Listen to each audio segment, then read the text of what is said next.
Now, let us move on to the subject of engagement with the public in the rulemaking process. Does this pique your interest? I mean, I was told that it's a riveting topic. Strap yourselves in, folks, because we're about to dive headfirst into the thrilling world of bureaucratic decision-making. Get ready for a rollercoaster ride of public comments, economic analysis, and the ever-elusive concept of treating people equitably. Hold on tight, because this is going to be a wild one. When it comes to engaging with the public in the rulemaking process, it's important to understand that this is a fancy way of saying, hey, let's ask the people what they think before we make some important decisions. It's like going to a dinner party and asking everyone what they want to eat before you whip up a gourmet meal. Sounds fair, right? Well, in theory it is, but in practice it can be a bit of a mess. You see, the SEC, bless their hearts, they do try to engage with the public extensively throughout the rulemaking process. They hold public hearings, they receive thousands of letters, and they even attend industry conferences. And also, after the proposal, we have received thousands and thousands of letters from individuals, from trade associations, from institutional investors. So we do believe the public does have the opportunity and they are able to weigh in extensively as they can, as they wish in the rulemaking process. It's like they're on a never-ending quest for public opinion. But here's the thing, my dear friends, engaging with the public is a bit like herding cats. You can ask for their input, but getting them to actually give it is a whole different story. Imagine you're at a party, and you ask everyone what they want to eat. Some people will shout out their preferences without hesitation, while others will mumble something under their breath and hope you don't notice. And then there are those who will just stand there, staring blankly into space, unable to make a decision. It's the same with the public. Some will eagerly share their thoughts and opinions, while others will remain silent, leaving the SEC scratching their heads and wondering if anyone is actually paying attention. But let's not forget about the economic analysis, my young Padawan. This is where things get really exciting. The SEC, being the responsible bunch that they are, conduct economic analysis for every proposal and rulemaking. They want to make sure that their decisions have some sort of logical basis, you know, to avoid any unintended consequences. It's like doing a cost-benefit analysis before buying a new pair of shoes. You want to make sure they're worth the price and won't leave you hobbling around in pain. Now here's where the fun begins.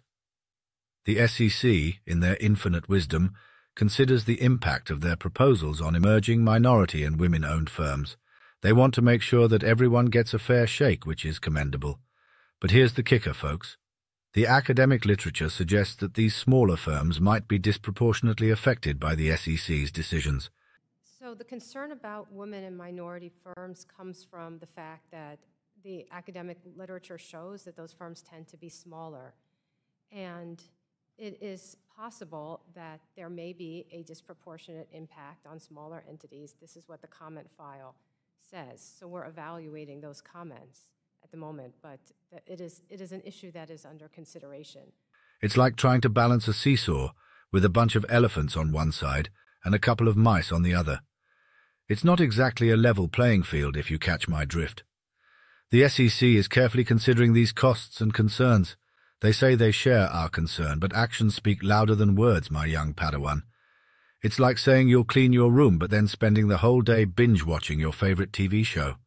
We need to hold them accountable and make sure they're not just paying lip service to the idea of equity.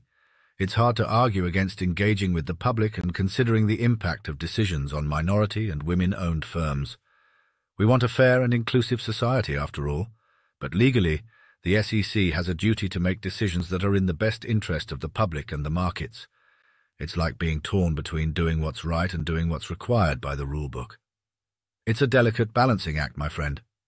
First and foremost, we need to make sure that the public actually engages. It's like trying to have a conversation with someone who's glued to their phone. We need to find a way to capture their attention and make them care about the decisions being made on their behalf. Secondly, we need to ensure that economic analysis is thorough and takes into account the potential impact on all stakeholders, especially those who might be at a disadvantage. It's like baking a cake and making sure all the ingredients are perfectly balanced. Too much sugar, and it's too sweet. Too little flour, and it falls flat. We need that Goldilocks level of analysis just right. And finally, We need to hold the SEC accountable for their actions. It's like being the referee in a football match. We need to blow the whistle when we see a foul and make sure the game is played fair and square. We can't just sit back and let them make decisions without any oversight. So, my young Padawan, engagement with the public in the rulemaking process may not be the most thrilling topic, but it's an important one. It's about giving people a voice, considering the impact of decisions and striving for fairness. Let's hope that the SEC takes these lessons to heart and continues to improve their engagement efforts.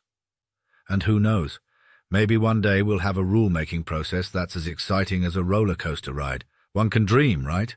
Stay curious and never stop questioning the powers that be. And with that, my young Padawan, we've reached the end of our sarcastic journey. Remember, stay safe, stay skeptical, and always keep your financial hats on. Look out for the next video from Money Mirth. Don't forget to like, drop us a comment, and most importantly, my friend, subscribe. We appreciate you, and from all of us from Money Mirth, take care.